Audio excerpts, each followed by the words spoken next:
हमर तरफ जवानी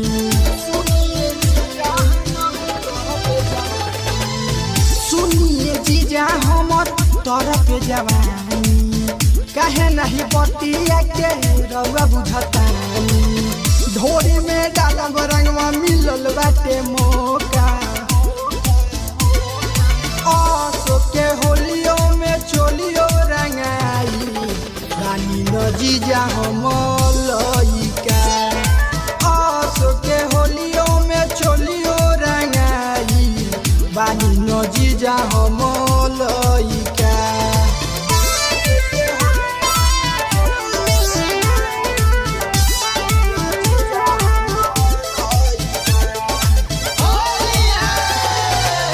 होली के मजा जीजा हिक भर उठाई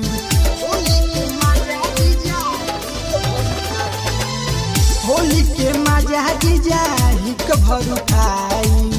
मोट पिचकारी रंगवा घोड़ी के ले आई मोनिस टाइगर दीपक डाली ना जी हाला का आसो के होलियों में चोलियों रंगाई बानी न जीजा हम लई